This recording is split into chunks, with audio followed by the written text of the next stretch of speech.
The world is becoming increasingly chaotic, whilst geopolitics loses its traditional decorum.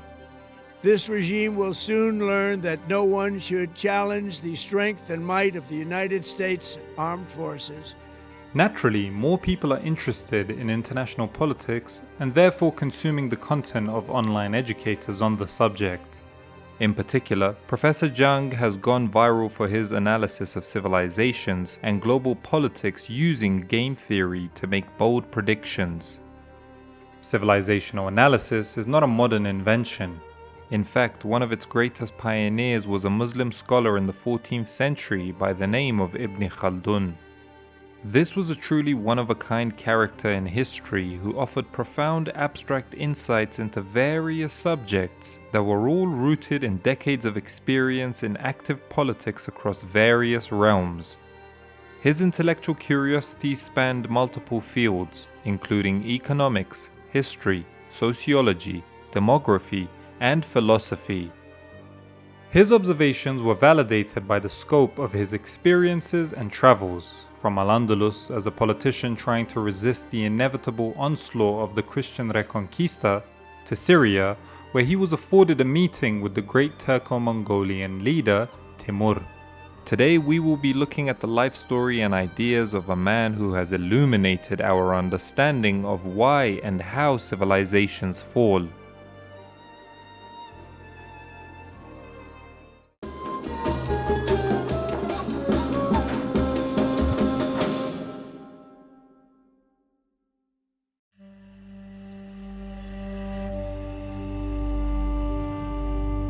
Born in the city of Tunis in Afriqiya in 1332 AD, Ibn Khaldun's family had come over from al-Andalus a few generations before his birth. This kind of adds to the debate of whether he really was Arab as he claimed, or if he was descended from a Christian convert to Islam in Spain as some others claim. And although he was born into a wealthy family, his life was filled with turmoil from a young age. He lost his parents in his teens to the Black Death plague that was gripping Asia and Europe at the time. But thanks to the good education he received as well as his mental sharpness, he got himself into politics at the age of roughly 20. He would subsequently enjoy the ups and downs of politics for the next 30 years or so, ranging from becoming a prime minister to being thrown in prison for a failed rebellion. In the 1350s, Ibn Khaldun travelled west from his hometown Tunis in Afriqiya to the Marinid realm in Morocco. There he attracted the ire of the Marinid Sultan and subsequently spent a year in prison. A man of great ambition, Ibn Khaldun got himself involved in court intrigues and plots to further his lot. In the early 1360s, with his career seemingly stagnating, he decided to cross the sea over to Iberia. There, he secured a key role in the court of Sultan Muhammad V of Granada, the last Muslim stronghold on the peninsula. But he was soon chased out of al-Andalus as well by the polymath turned vizier Ibn al-Khatib. Back in the Maghreb, Ibn Khaldun was received warmly by the Hafsid ruler of Bijaya and made the prime minister. He would shortly lose that position as well due to the death of his patron, and by the beginning of the 1370s, he was putting more and more attention into scholarly matters. Unable to dedicate himself to full-time study, Ibn Khaldun's political skills were utilized by various rulers. Interestingly, he had proven himself to be especially adept at dealing with the Arab and Berber tribes. In fact, starting in 1375, he even lived with a Berber tribe for more than 3 years in modern-day Algeria. Using the isolation and protection offered to him, during this period he started writing his well-known Muqaddimah, which was the introduction to his multi-volume universal history. This time spent with tribal society would likely have helped inform his understanding of Asabiyya. This is a type of social bond which is characterized by a heavy dependence upon each other. According to Ibn Khaldun, it is much more likely to develop in harsh environments such as a desert or a steppe because survival as a group is more expedient than surviving on your own. In his ruminations, the Asabiyya involved the drive to conquer as well. Another factor he stressed was the centrality of religious zeal.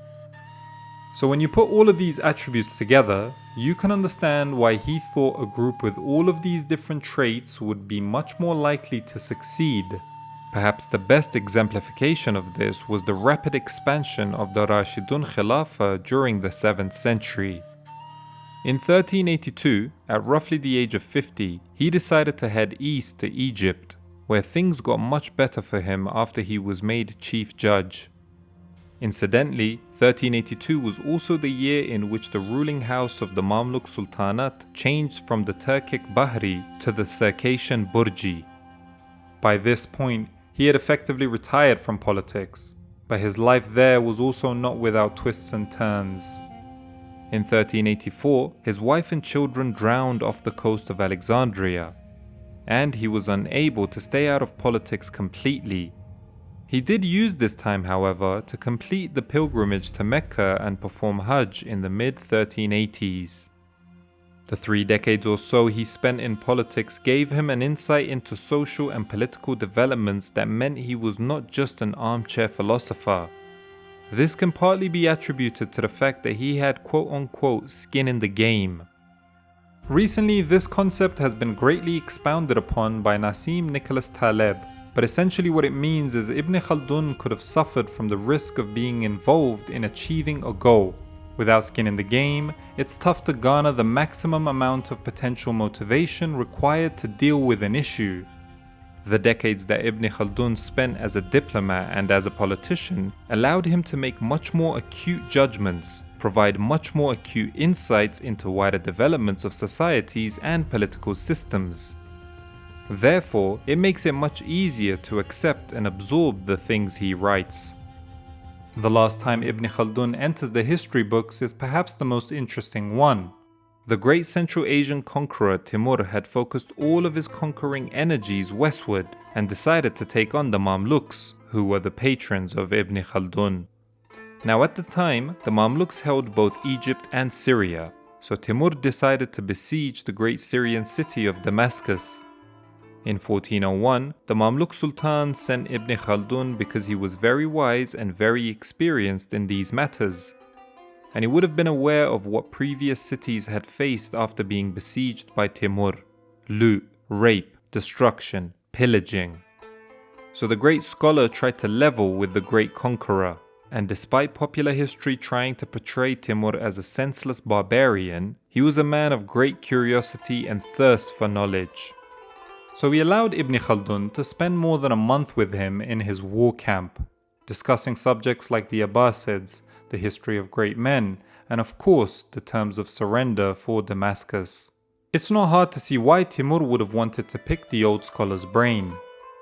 One of the really special traits Ibn Khaldun had picked up from the wide array of practical and academic experience he had was the sharp insight into large or long-term trends he developed.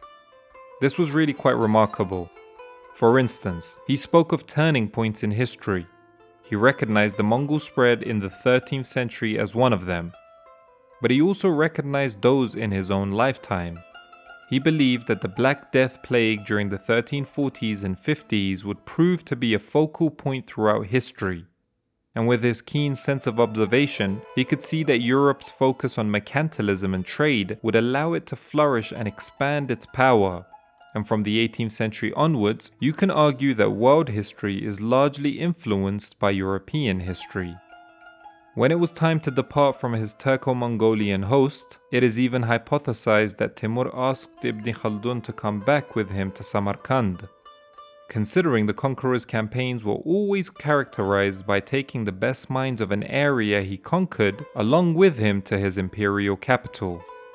But the aged scholar, being more than 65 years old at this time, had put his traveling years behind him and subsequently retired back to Cairo, where he died a few years later in 1406.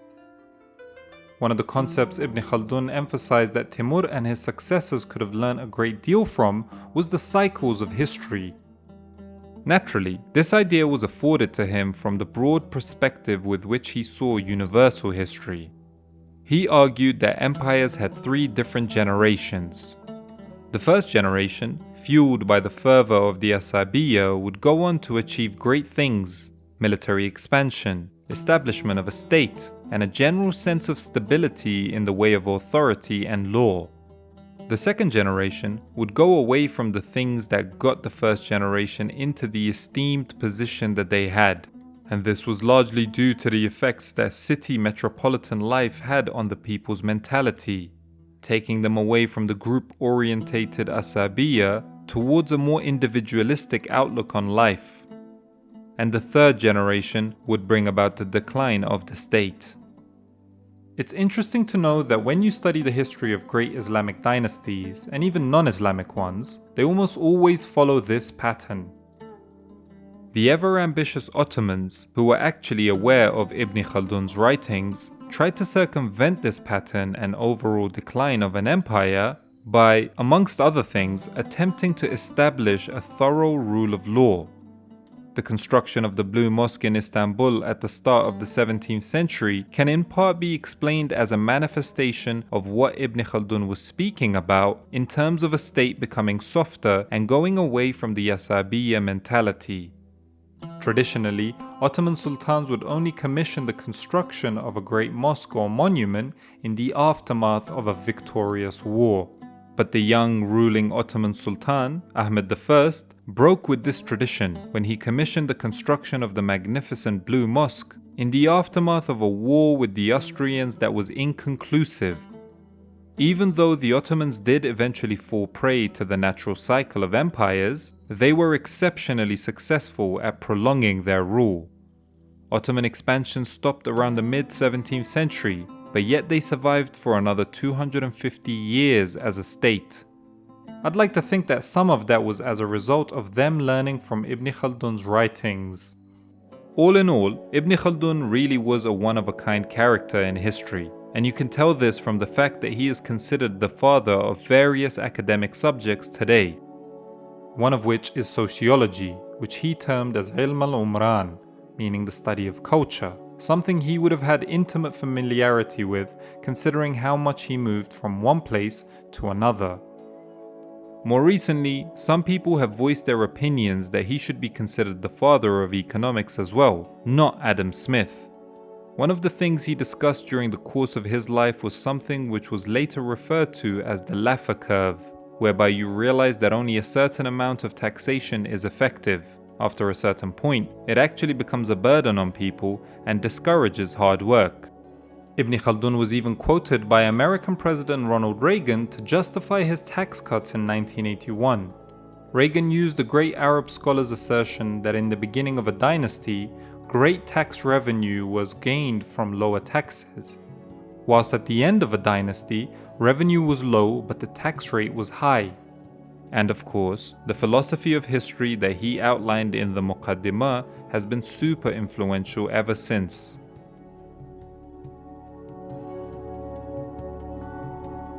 As usual, I want to thank my Patreons for their generous support.